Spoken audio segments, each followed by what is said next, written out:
Hello and welcome back to the Fall of the Roman Empire. My name is Nick Holmes and this is episode 2 called The Path to Glory. And since we need to know what Rome was to understand why it fell, we'll continue with the extraordinary story of Rome's rise to power in the 3rd and 2nd centuries BC. So, picking up from where I left off in the last episode, having won its great war with Carthage, everything seemed to be going unbelievably well for the Romans.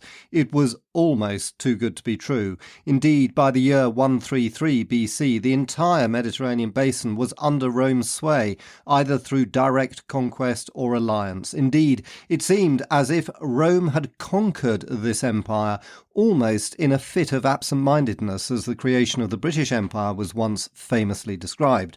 One example of this occurred in 133 BC, when Attalus III, the last king of Pergamum, a major Greek state in modern western Turkey, simply bequeathed his kingdom to Rome as the best way of ensuring the safety of his subjects in the face of Rome's seemingly inevitable rise to power.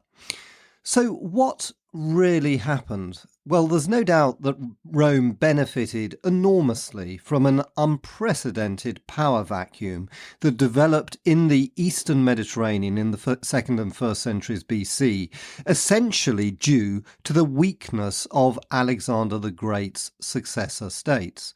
The three main ones, which included Macedonia, the Seleucid Empire, the Ptolemaic Empire, and even a lesser fourth one if you include the Kingdom of Pergamon, had in origin been superpowers in their own right, but they had all declined in both economic, political and military effectiveness as Alexander's legacy proved to be a hollow shell.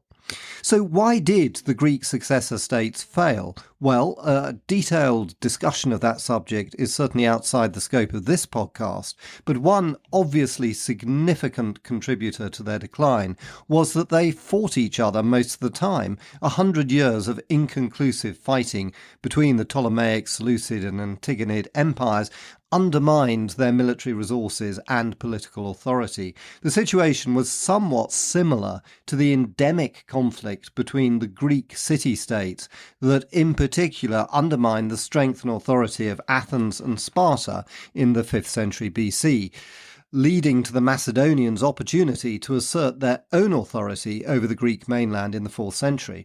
This mutually destructive conflict was replicated in a similar fashion by Alexander the Great's successor states. The difference for them was that their decline allowed Rome to become the equivalent of the new Macedonian Empire. In order to assess Rome's rise to power, it is worth pausing just for a moment to consider how fortunate it was not to meet these powers at an earlier stage of its history. Indeed, one of the main reasons for Rome's success, I suggest, was its geographic location just on the westward periphery of the ancient civilized world. For this kept it out of the reach of Alexander the Great's empire. Counterfactual hypotheses can often be too speculative to be useful, but the question of what might have happened had, for example, Alexander the Great not died at the age of 33, due probably to heavy drinking at one of his riotous parties, is worth considering, especially since he was contemplating the westward expansion of his empire shortly before his untimely death. Now, Macedonian conquest of Italy would no doubt have been relatively easy at that time, and would presumably have eliminated Rome from the history books. In addition, what would have happened had Alexander's successor states united against Rome? The answer must be that Rome's path to greatness would undoubtedly have been much more difficult, or indeed impossible. Simply put, the Romans got lucky. Polybius, the Greek historian, who is particularly interesting because he's left us with a fascinating description of Rome's rise to power and his analysis of what drove that, ascribed Roman success to the strengths of both Roman government and its army. He admired Rome's republican constitution principally because it stopped despots and dictators seizing power and using it for their own ends, and he also greatly admired the rigorous professionalism of the Roman army. So, we're now going to look in more detail at these 2 points, and we'll kick off with the Roman army, which has become so famous in films like Gladiator and countless Hollywood films that portray the Roman legionaries in their famous red cloaks and wearing their special armour in metal strips, which was called lorica segmentata in Latin. So, what was the truth about the Roman army?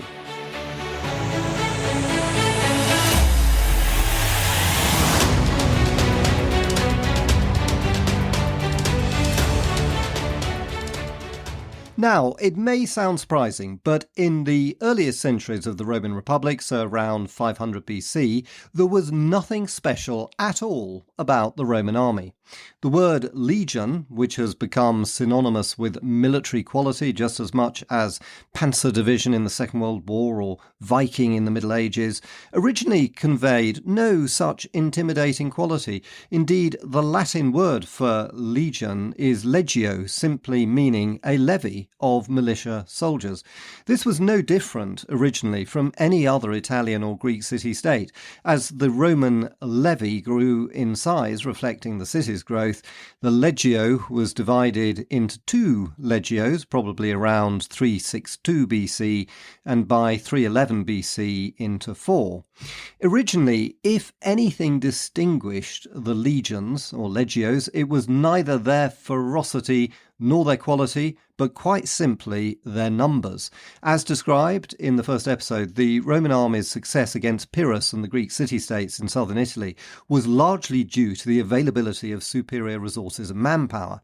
This was almost entirely because of Rome's impressive network of allies, which allowed it to mobilise much larger armies than those of its Etruscan, Gallic and ultimately Carthaginian adversaries. Pyrrhus's army, for example, was worn down through his Pyrrhic victories, as Rome's ability for mass mobilisation denied the better trained Greek soldiers the complete victory they needed. Roman mass mobilisation was also what frustrated Hannibal's superior military machine when he invaded Italy in the Second Punic War. But during the Punic Wars or Carthaginian Wars, and as Rome turned east to take on Alexander the Great's successor states, something else happened to the Roman army which started to distinguish it from its opponents.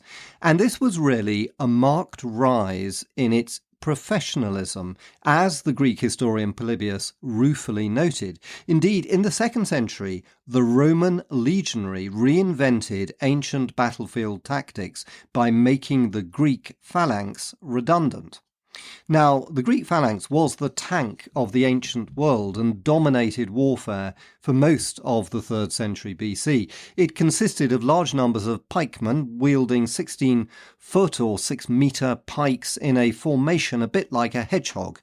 Invented by King Philip II of Macedon in the 4th century and used by his son Alexander the Great to devastating effect against the Achaemenid Persian armies, it became the standard military unit in all the Hellenistic armies of the Greek successor states. However, the phalanx was deeply flawed if it was managed poorly on the battlefield. Although it was always extremely difficult for an enemy to stop a full frontal assault by the phalanx, the pikemen were very vulnerable to attack on their unprotected sides. In Alexander's day, he overcame this flaw by using cavalry and heavy infantry to protect the flanks of the phalanx. Indeed, Alexander never regarded the phalanx as the key to unlocking victory. He merely used it as a way of blocking enemy attacks while his superb cavalry dealt the knockout blows to his enemies in brilliantly executed manoeuvres. The problem that emerged, however, for the Greek successor states as Rome became more powerful was that they simply didn't have generals as skilled as Alexander the Great, and consequently the phalanx's flaws became increasingly clear. And it was the Romans who really proved able to exploit this deficiency the best. Because in contrast to the Greeks, The Romans had never liked using a phalanx formation. It wasn't well suited either to the hilly Italian countryside or to the open order fighting of the Gauls. Instead, in the 4th century, the Romans started to use small combat units of infantry called maniples. These were normally 120 men strong and could be used very flexibly in defence and attack. In particular, they could swarm around the unprotected flanks of the phalanxes, massacring the pikemen who were locked into an unwieldy and tight formation. And this is exactly how the Romans defeated the Greek states in the east. For example, in 197 BC, the Romans completely outmaneuvered the vast 16,000-man strong Macedonian phalanx at the Battle of Cynosophilae and slaughtered thousands of pikemen. The Seleucid phalanx suffered the same fate at the Battle of Magnesia in 190 BC. Polybius, the Greek historian, wrote that the Roman maniples had changed the course of history.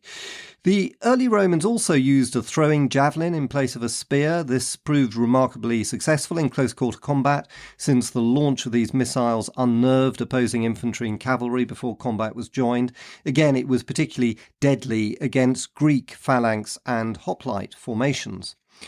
So the Romans' increasing military prowess, in addition to their ability to field large armies, was a game changer in the ancient world. But what was the reason for the emergence of this growing military know-how and self-confidence? Again, we must turn to our most reliable and insightful source for the early Roman army, the Greek historian Polybius.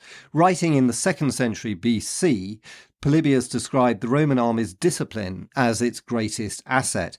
As an example of this, he emphasized that the death penalty was the punishment for pretty much any misdemeanor, from falling asleep on sentry duty to being caught drunk on duty or stealing.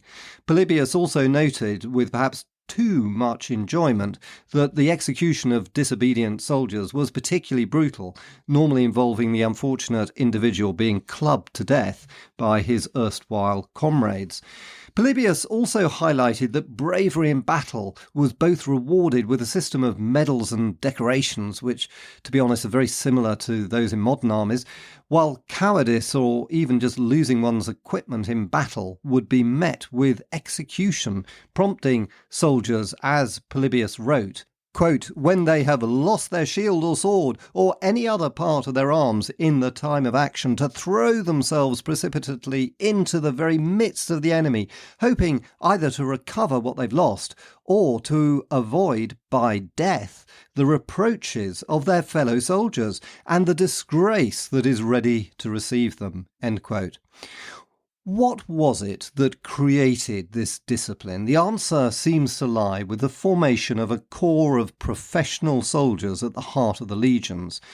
This seems to have begun to happen during the Punic Wars, which were Rome's greatest military test until the 3rd century AD, which will be a key subject for us later on, and required not just a massive expansion of the army, but also the requirement for soldiers to fight in distant lands and to form garrisons thousands of miles from home for more than a year or so. This meant that for a growing number of men within the citizen militia levy, which was normally used to returning home after a few months of combat, there was an opportunity to view soldiering as a full-time profession, indeed even a lifetime occupation. A good example of this lies with Livy's description of a particularly highly regarded centurion called Spurius Ligustinus. He retired with many honours and decorations in 171 BC, having risen through the ranks to become the senior centurion of the First Roman Legion in a military career that lasted 22 years. Such a long and devoted career was not the norm before the Punic Wars, when Roman citizens were required to serve no more than 6 years maximum and to be available for further service as a sort of reservist called an evocatus, up to a maximum of 16 years in total. So it was the development of this professional corps of soldiers that really started to give the Roman army its competitive edge during the years of Republican expansion. And of course, this would continue to develop and become one of the defining features of the imperial period of the Roman Empire, as we will discuss later. So by the 2nd century BC, Rome's dominant position in the ancient world was clear for all to see. Good luck had certainly played its part, but Polybius's admiration for the Roman constitution and its army were both genuine reasons for Roman success. However, in the next century, these two features of early Rome came into conflict, and military success became a driver for individual ambition. The 1st century BC in particular witnessed a series of prominent Roman politicians using military strength to advance their own political careers. The striking effect of this was a move away from republicanism and towards despotism, or in Roman terms, initially at least towards what they called dictatorship. But before we get to this, let's complete the story of the Republican Roman army. And the next major step forward occurred with the rise to power of someone called Gaius Marius, who lived from 157 to 86 BC. He was 7 times Roman consul and widely regarded as the father of the Roman army. Now, Marius came to office at a time of military crisis. In 105 BC, the Roman army in southern Gaul suffered a resounding defeat at Arausio, that's near to modern Orange, at the hands of invading Germanic tribes, the Cimbri and Teutones. Marius had established a reputation as the best general in the Roman army by defeating the formidable Numidian king Jugurtha in North Africa. He then turned his attention to the defence of Italy and inflicted a resounding defeat on the Cimbri at the Battle of Vercelli in northern Italy near Milan. Tacitus recorded that the German tribesmen were cheered on by their womenfolk a little like cheerleaders at an American football match, until they were defeated by the Romans, whereupon the women killed the fugitives before killing themselves and their children. Marius was hailed a hero. According to a number of Roman historians, Marius's victories over the Cimbri and Teutones lay with major reforms of the army, including the extension of recruitment to the lower classes, the so-called capitae censi, previously excluded from the ranks. Also, the introduction of a clever alteration to the Romans' javelin, which was called a pilum, so that it would break in two on impact, leaving a heavy iron rivet embedded in enemy shields. And there was also an important organisational change, which was the conversion from using maniples, which had 120 soldiers, to cohorts, which had 480 soldiers, organised in 6 centuries of 80 men each, with a legion consisting of 10 cohorts, so that's 4,800 legionaries. It's also worth noting that although a Roman century implies 100 men, after Marius's time they were organised into 80 men. He's also credited with the practice for legionaries to carry additional equipment for trenching, to dig their famously efficient marching camps, also to carry cooking equipment and food rations, so that they were called famously in his time Marius's mules as they marched along the straight Roman roads, weighed down with their equipment. Finally, Marius was also credited with the introduction of the eagle as the legion's standard. This was a single silver eagle held aloft on a tall pole. Loyalty to the eagle became fanatical. The loss of an eagle was a fate far worse than death. In the Battle of the Teutoburg Forest, for example, in 9 AD, when 3 legions were destroyed, seeing that the Germans were about to break through the Roman lines, the standard-bearer of one legion threw his eagle deep into a vast marsh so that it would be lost forever in the watery mud before diving in himself to drown.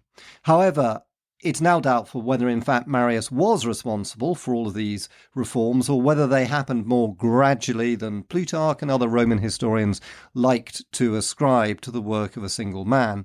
But whatever the truth, there is no doubt that the Roman army of the 1st century BC, which was already the most formidable military force in the ancient world, was becoming even more of a highly professional, disciplined, well-equipped army, so superior to all of its peers that further military conquest and territorial expansion of the Republic was simply inevitable.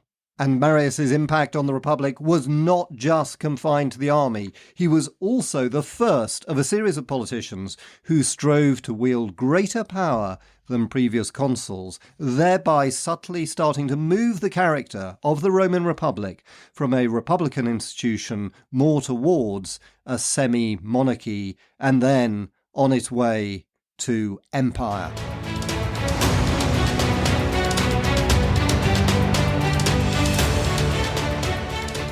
And that ends this episode. Thanks so much for listening, and I hope you enjoyed it. And if you did, I'd be really grateful if you wanted to subscribe, tell a friend, or best of all, to leave a review. That would be fantastic. Thank you. And in the next episode, we'll look at Republican Rome's constitution in more detail and ask how democratic or not was it really, and why did it start to break down in the 1st century BC with men hungry for power like Julius Caesar, who is perhaps the most famous Roman of all time. Thanks for listening, and see you next time.